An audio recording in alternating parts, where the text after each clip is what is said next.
Alright, so this is our last segment on the Old South, and now we're going to go into the Black Codes, up to a pioneering woman who is actually from Holly Springs, Mississippi, named Ida B. Wells. And then we will leave this kind of alone until we get to the early civil rights thing in a couple of chapters, bring up Booker T. Washington, W. Du Bois, people like that. So first off, what are Black Codes? Black Codes were essentially in the South. They're the precursor of Jim Crow laws, and they were basically like a code, all right? Now, if you have a code, it's like an understood rule, something you're supposed to abide by. It's not technically a law. And the whole thing was devised to keep the races apart.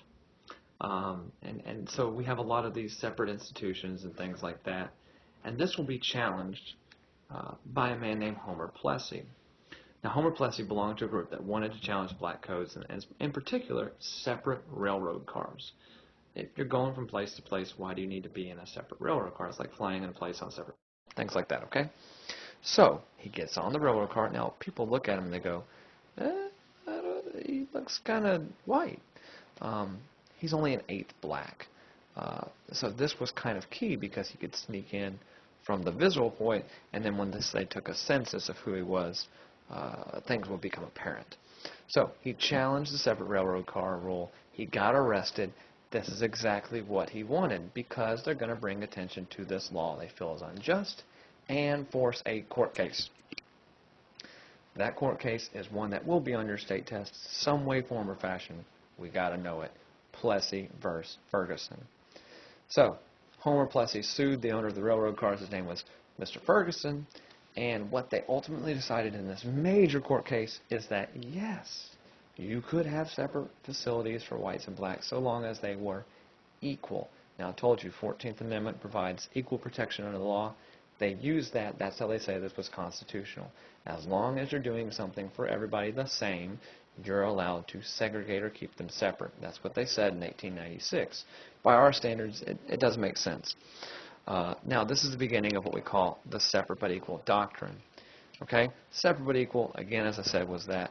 Now, to enforce the separate but equal doctrine, it now said those black codes could become laws, and they were going to call them the Jim Crow laws. Now, Jim Crow laws, whites are superior to blacks in all ways. If they bred or had interracial marriage, they would produce a mongrel society, a gray society. Violence was acceptable to keep the blacks in check, and a black man couldn't even go as far as to shake hands with a white man. There were many other Jim Crow laws, and we'll talk about them when we get to civil rights and see just kind of outwardly absurd they were.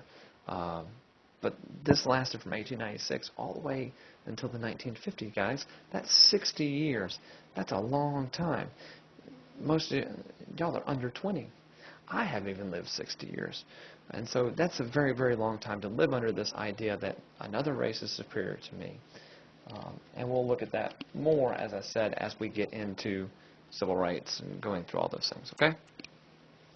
Now, some of the people, some of the farmers in the South said, I've had enough.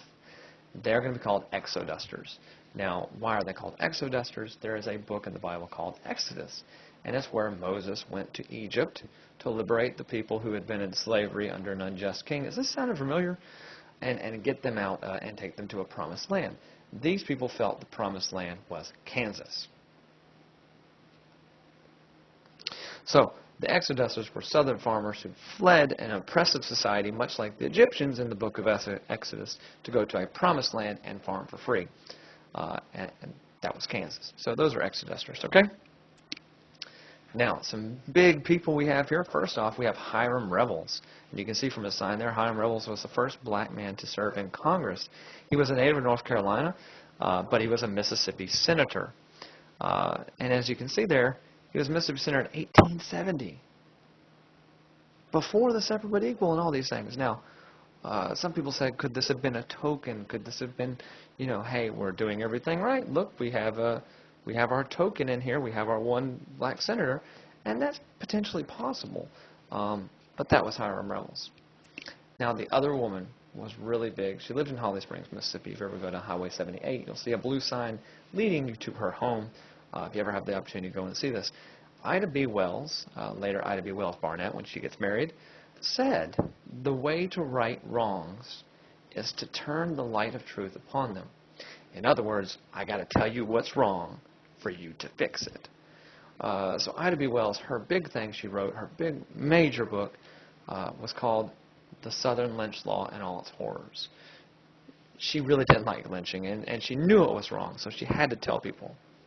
And what she get, her publishing company out of Memphis was burned to the ground. She was forced to flee to Chicago, where there was a little bit more freedom, not a whole lot. Remember, separate but equal is nationwide. Maybe I need to cover that with you. Separate but equal was a national law, okay? Everyone did separate but equal, including the North, whereas Jim Crow laws were entirely a Southern thing. So don't get the two confused, and don't think that the North was all, hey, welcome, we're good. No, they believed that they were better as well. They just didn't enforce it so strictly. So Ida B. Wells was out to do this. The whole goal was to get a lynch law, to say you can't lynch somebody, you can't beat them until they die. That's wrong. But that took many, many years, and like I said, she was forced to flee to Chicago. But that is the end of the Old South. Make sure you get on the Edmodo and take the quiz relying on these 3 videos. Okay? It's on you.